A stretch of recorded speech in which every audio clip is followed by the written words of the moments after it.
ओम शांति। 10 जनवरी 2022 की प्रातः मुरली। मीठे बच्चे, श्रीमत पर तुम्हें सबकी रूहानी खातरी करनी है।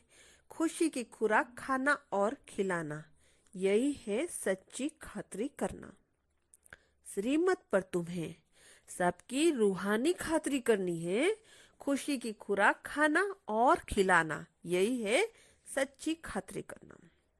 प्रश्न: ज्ञान में स्पिरिचुअलिटी का जौहर भरने की विधि क्या है? उससे कौन कौन से फायदे होंगे? उत्तर: जब किसी को भी ज्ञान सुनाते हो तो आत्मा समझकर आत्मा को ज्ञान दो। इससे स्पिरिचुअलिटी का जौहर भर जाएगा। इस नई आदत से किसी को भी ज्ञान सुनाएंगे तो उसे जड़ से तीर लग जाएगा। शरीर का भान भी खत्म हो जाएगा। फिर माया के तूफान व बुरे संकल्प भी नहीं आएंगे। क्रिमिनल आई भी नहीं रहेगी। ओम शांति। ज्ञान का तीसरा नेत्र देने वाला रूहानी बाप बैठ रूहानी बच्चों को समझाते हैं। ज्ञान का तीसरा नेत्र सिवाय बाप की और कोई दे नहीं सकता। अभी तुम बच्चों को ज्ञान का तीसरा नेत्र मिला है। अभी तुम जानते हो कि यह पुरानी दुनिया बदलने वाली है। बेचारे मनुष्य नहीं जानते कि कौन बदलने वाला है और कैसे बदलाते हैं, क्योंकि उन्हों को ज्ञान का तीसरा नेत्र ही नहीं है। तुम बच्चों को भी अभी ज्ञान का तीसरा नेत्र मिला है, जिससे तुम सृष्टि के आदि मध्य अंत को जान गए हो। यह है ज्ञान की सैकरीन। सैकरीन का एक बूंद भी कितना मीठा होता है। ज्ञान का भी एक ही अक्षर है, मन मना भव। यह अक्षर सभी से कितना मीठा है। अपने को आत्मा समझ और बाप को याद करो। बाप शांति धाम और सुख धाम का रास्ता बता रहे हैं। बाप आए हैं बच्चों को स्वर्ग का वर्षा देने। तो बच्चों को कितनी खुशी रहनी चाहिए। कहते भी हैं खुशी जैसी खुराक नहीं। जो सदैव खुश मौज में रहते हैं उनके लिए वह है खुराक होती है। 21 जन्म मौज में रहने की यह जबरदस्त खुराक है। यह खुराक सदैव एक दो को खिलाते रहो। एक दो की जबरदस्त खातरी यही करनी है। ऐसी खातरी और कोई मनुष्य की कर न सके। तुम बच्चे श्रीमत पर सभी की रूहानी खातरी करते रहो। सच्ची सच्ची खुश खुराफत भी यही है। किसको बाप का परिचय देना। मीठे बच्चे जानते हैं बेहद के बाप द्वारा हमको जीवन मुक्ति की खुराक मिलती है। सतयुग में भारत जीवन मुक्त था, पावन था। बाप बहुत बड़ी ऊंची खुराक देते हैं। तब तो गायन है, अति इंद्रिय सुख पूछना हो तो गोप गोपियों से पूछो। यह ज्ञान और योग की कितनी फर्स्ट क्लास वंडरफुल खुराक है। और यह खुराक एक ही रूहानी सर्जन के पास है और किसी को इस खुराक का मालूम ही नहीं है। बाप कहते हैं, मीठे बच्चों, तुम्हारे लिए तेरी हथेली पर सौगात लेकर आया हूँ। मुक्ति, जीवन मुक्ति की यह सौगात मेरे पास ही रहती है। कल्प कल्प में ही आकर तुमको देता हूँ। फिर रावण छीन लेता है। तो अभी तुम बच्चों को कितनी खुशी का पारा चढ़ना चाहिए। तुम जानते हो हमारा एक ही बाप टीचर और सच्चा सच्चा सदगुरु है, जो हमको साथ ले जाते हैं। मोस्ट बिलीवर्ड बाप से विश्व की बादशाही मिलती है। यह कम बात है क्या? तो सदैव हर्षित रहना चाहिए। Godly student life is the best. यह अभी का ही गायन है ना। फिर नई दुनिया में भी तुम सदैव खुशियां मनाते रहेंगे। दुनिया नहीं जानती कि सच्ची सच्ची खुशियां कब मनाई जाएंगी। मनुष्यों को तो सतयुग का ज्ञान ही नहीं, तो यहाँ ही मनाते रहेंगे। परंतु इस पुरानी तमो प्रधान दुनिया में खुशी कहाँ से आई? यहाँ तो त्राई त्राई करते रहते हैं। कितना दुख की दुनिया है। तुम बच्चों को कितना सहज रास्ता बताते हैं।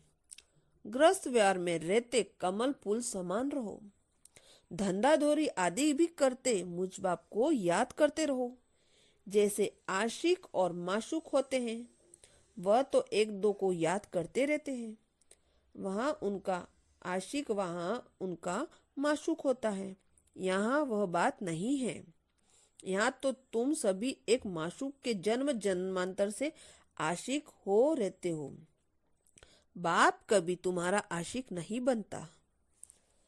तुम उस माशूक से मिलने के लिए याद करते आए हो। जब दुख जास्ती होता है तो जास्ती सुमिरन करते हो। गायन भी है, दुख में सुमिरन सब करे, सुख में करे न कोई। इस समय बाप भी सर्वशक्तिवान है, तो दिन प्रतिदिन माया भी सर्वशक्तिवान तमो प्रधान होती जाती है। इसलिए अब बाप कहते हैं, मीठे बच्चे देही अभिमानी बनो। अपने को आत्मा समझ मुझ बाप को याद करो और साथ साथ देवी गुण भी धारण करो, तो तुम ऐसे लक्ष्मी नारायण जैसे बन जाएंगे। इस पढ़ाई से मुख्य बात है ही याद की। ऊंचते ऊंच बाप को बहुत प्यार स्नेह से याद करना चाहिए। वह ऊंचते ऊंच बाप ही नई दुनिया स्थापन करने वाला है। बाप कहते हैं, मैं आया हूँ तुम बच्चों को विश्व का मालिक बनाने। इसलिए अब मुझे याद करो तो तुम्हारे अनेक जन्मों के पाप कट जाएंगे। पतित पावन बाप कहते हैं, तुम बहुत पतित बन गए हो, इसलिए अब मुझे याद करो तो तुम पावन बन और पावन दुनिया के मालिक बन जाएंगे। पतित पावन बाप को ही बुलाते हैं ना। अब बाप आए हैं तो जरूर पावन बनना पड़े। बाप दुख हरता सुख करता है। बरोबर सतयुग में पावन दुनिया थी तो सभी सुखी थे। अब बाप फिर कहते हैं, बच्चे शांति धाम सुख धाम को याद करते रहो। अभी है संगम युग। खेवैया तुमको इस पार से उस पार ले जाते हैं। नैया कोई एक नहीं, सारी दुनिया जैसे एक बड़ा जहाज है, उनको पार ले जाते हैं। तुम मीठे बच्चों को कितनी खुशियां होनी चाहिए। तुम्हारे लिए तो सदैव खुशी ही खुशी है। बेहद का बाप हमको पढ़ा रहे हैं। वाह, यह तो कब न सुना न पढ़ा। भगवान उवाच, मैं तुम रूहानी बच्चों को राजयोग सिखा रहा हूँ, तो पूरी रीति सीखना चाहिए, धारणा करनी चाहिए, पूरी रीति पढ़ना चाहिए। पढ़ाई में नंबरवार तो सदैव होते ही है। अपने को देखना चाहिए, मैं उत्तम हूँ, मध्यम हूँ व कनिष्ठ हूँ। बाप कहते हैं, अपने को देखो, मैं उच्च पद पाने लायक हूँ, रूहानी सर्विस करता हूँ। क्योंकि बाप कहते हैं, बच्चे सर्विसेबल बनो, फॉलो करो। मैं आया हूँ सर्विस के लिए, रोज सर्विस करता हूँ, इसलिए ही तो यह रथ लिया है। इनका रथ बीमार पड़ जाता है तो भी मैं इनमें बैठ मुरली लिखता हूँ। मुख से तो बोल नहीं सकते तो मैं लिख देता हूँ, ताकि बच्चों के लिए मुरली मिस न हो, तो मैं सर्विस पर हूँ ना। यह है रूहानी सर्विस। तुम भी बाप की सर्विस में लग जाओ। On God fatherly service. बाप ही तुमको सारे विश्व का मालिक बनाने आए हैं। जो अच्छा पुरुषार्थ करते हैं उनको महावीर कहा जाता है। देखो देखा ना, देखा जाता है कौन महावीर है, जो बाबा के डायरेक्शन पर चलते हैं। बाप का फरमान है, अपने को आत्मा समझ, भाई भाई को देखो। इस शरीर को भूल जाओ। बाप भी शरीर को नहीं देखता। बाप कहते हैं, मैं आत्माओं को देखता हूँ। बाकी यह तो ज्ञान है ही। आत्मा शरीर बगैर बोल नहीं सकती। मैं भी इस शरीर में आया हूँ, लोन लिया हुआ है। शरीर के साथ ही आत्मा पढ़ सकती है। बाबा की बैठक यहाँ है। यह है अकाल तख्त। आत्मा अकाल मूर्त है। आत्मा कब छोटी बड़ी नहीं होती, शरीर छोटा बड़ा होता है। जो भी आत्माएं हैं उन सभी का तख्त यह भ्रकुटी का बीच है। शरीर तो सभी के भिन्न भिन्न होते। इसका अकाल तख्त पुरुष का है, किसका अकाल तख्त स्त्री का है, इसका अकाल तख्त बच्चे का है। बाप बैठ बच्चों को रूहानी ड्रिल सिखलाते हैं। जब कोई से बात करो तो पहले अपने को आत्मा समझो। हम आत्मा फलाने भाई से बात करते हैं, बाप का पैगाम देते हैं कि शिव बाबा को याद करो। याद से ही जंग उतरती है। सोने सोने में जब लायक पड़ती है तो सोने की वैल्यू ही कम हो जाती है। तुम आत्माओं में जंग पड़ने से तुम वैल्यूलेस हो गए हो। अब फिर पावन बनना है। तुम आत्माओं को अब ज्ञान का तीसरा नेत्र मिलता है। उस नेत्र से अपने भाइयों को देखो। भाई भाई को देखने से कमेंद्रिया कब चंचल नहीं होंगी। राज भाग लेना है, विश्व का मालिक बनना है तो यह मेहनत करो।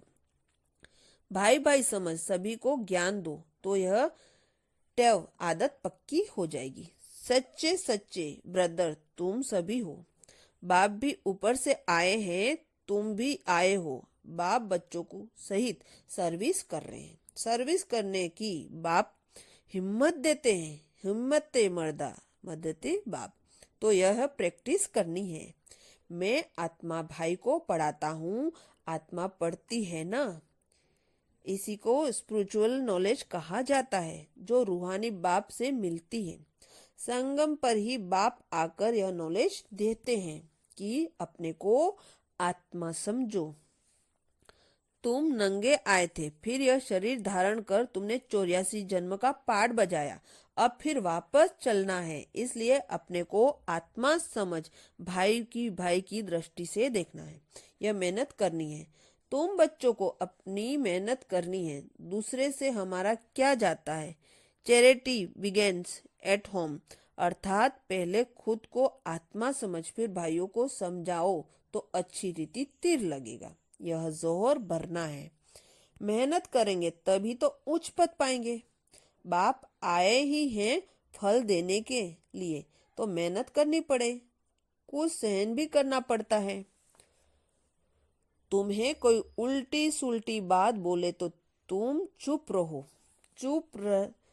तुम चुप रहेंगे तो फिर दूसरा क्या करेगा।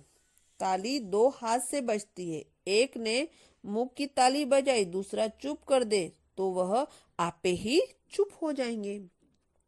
ताली से ताली बजने से आवाज हो जाता है। बच्चों को दो का कल्याण करना है। बाप समझाते हैं, सदैव खुशी में रहना चाहते हो तो मन मना भाव। बाप समझाते हैं, बच्चे सदैव खुशी में रहने चाहते हो तो मन मना भाव। अपने को आत्मा समझ, बाप को याद करो। भाइयों आत्माओं की तरफ देखो। भाइयों को भी यह नॉलेज दो। टच आदत पड़ जाने से फिर कभी क्रिमिनल आई धोखा नहीं देगी। ज्ञान के तीसरे नेत्र से तीसरा नेत्र को देखो। बाबा भी तुम्हारी आत्मा को ही देखते हैं। कोशिश यही करनी है सदैव आत्मा को ही देखें, शरीर को देखे ही नहीं। योग कराते हो तो भी अपने को आत्मा समझ भाइयों को देखते रहेंगे तो सर्विस अच्छी होगी। बाबा ने कहा है भाइयों को समझाओ। भाई सभी बाप से वर्षा लेते हैं। यह रूहानी नॉलेज एक ही बार तुम ब्राह्मण को मिलती है। तुम ब्राह्मण ही फिर देवता बनने वाले हो। इस संगम युग को थोड़े ही छोड़ेंगे, नहीं तो पार कैसे जाएंगे। कूदेंगे थोड़े ही। यह वंडरफुल संगम युग है। बच्चों को रूहानी यात्रा पर रहने की टेक आदत डालनी तुम्हारे ही फायदे की बात है। बाप की शिक्षा भाइयों को देनी है। बाप कहते हैं, मैं तुम आत्माओं को ज्ञान दे रहा हूँ। आत्मा को ही देखता हूँ। मनुष्य मनुष्य से बात करेगा तो उनके मुख को देखेगा ना। तुम आत्मा से बात करते हो तो आत्मा को ही देखना है। भल शरीर द्वारा ज्ञान देते हो, परंतु इसमें शरीर का भान तोड़ना होता है। तुम्हारी आत्मा समझती है परमात्मा बाप हमको ज्ञान दे रहे हैं। बाप भी कहते हैं आत्माओं को देखता हूँ। आत्माएं भी कहती हैं हम परमात्मा बाप को देख रहे हैं, उससे नॉलेज ले रहे हैं। इसको कहा जाता है स्पिरिचुअल ज्ञान की लेन देन। आत्मा की आत्मा के साथ, आत्मा में ही ज्ञान है, आत्मा को ही ज्ञान देना है। यह जैसे जोहर है। तुम्हारे ज्ञान में यह जोर भर जाएगा तो किसी को भी समझाने में जड़ से तीर लग जाएगा। बाप कहते हैं प्रैक्टिकल करके देखो, तीर लगता है या नहीं। यह इनवेट आदत डालनी है तो फिर शरीर का भान निकल जाएगा। माया के तूफान कम आएंगे, बुरे संकल्प नहीं आएंगे, क्रिमिनल आई भी नहीं रहेगी। हम आत्मा ने 84 का चक्र लगाया है, अब नाटक पूरा होता है। अब बाबा की याद में रहना है। याद से ही तमो प्रधान से सतो प्रधान बन, सतो प्रधान दुनिया के मालिक बन जाएंगे। कितना सहज है। बाप जानते हैं बच्चों को यह शिक्षा देना भी मेरा पाठ है। कोई नई बात नहीं। हर 5000 वर्ष बाद हमको आना होता है। मैं बंधायमान हूँ। बच्चों को बैठ समझाता हूँ। बैठ बच्चे, दुनिया की यात्रा में रहो और अंत मते सो गति हो जाएगी। यह अंत काल है ना। माँ में कम याद करो तो तुम्हारी सदगति हो जाएगी। याद की यात्रा में पाया मजबूत हो जाएगा। यह देही अभिमानी बनने की शिक्षा एक ही बार तुम बच्चों को मिलती है। कितना वंडरफुल ज्ञान है। बाबा वंडरफुल है तो बाबा का ज्ञान भी तो वंडरफुल है। कब कोई बता न सके। अब वापस चलना है, इसलिए बाप कहते हैं मीठे बच्चों यह प्रैक्टिस करो। अपने को आत्मा समझ, आत्मा को ज्ञान दो। तीसरे नेत्र से भाई भाई को देखना, यह बड़ी मेहनत है।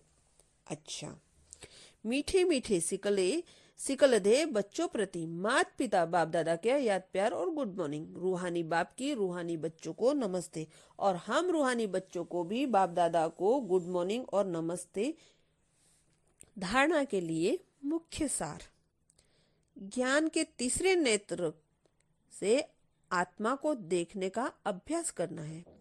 ज्ञान के तीसरे नेत्र से आत्मा को देखने का अभ्यास करना है।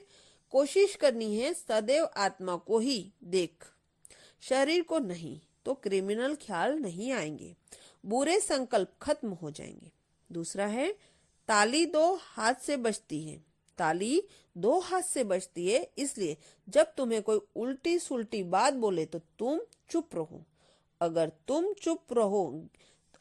चुप रहोगे तो दूसरा आपे ही चुप हो जाएगा। वरदान। ब्रह्मा बाप के प्यार का प्रैक्टिकल सबूत देने वाले सपूत और समान भव। ब्रह्मा बाप के प्यार का प्रैक्टिकल सबूत देने वाले सपूत और समान भव। यदि कहते हो कि ब्रह्मा बाप से हमारा बहुत प्यार है, तो प्यार की निशानी है जिससे बाप का प्यार रहा है उससे प्यार हो। जो भी कर्म करो, कर्म के पहले, बोल से पहले, संकल्प के पहले चेक करो कि यह ब्रह्मा बाप को प्रिय है। ब्रह्मा बाप की विशेषता विशेष ही रही। जो सोचा वही किया, जो कहा वही किया। अपोजिशन होते ही भी सदा अपनी पोजीशन पर सेट रहो। तो प्यार का प्रैक्टिकल सबूत देना, अर्थात फॉलो फादर कर, सपूत और समान बनना। स्लोगन। खुश नसीब आत्मा वह है जिसके संकल्प में भी दुख की लहर नहीं आती। खुश नसीब आत्मा वह है जिसके संकल्प में भी दुख की लहर नहीं आती। ओम शांति।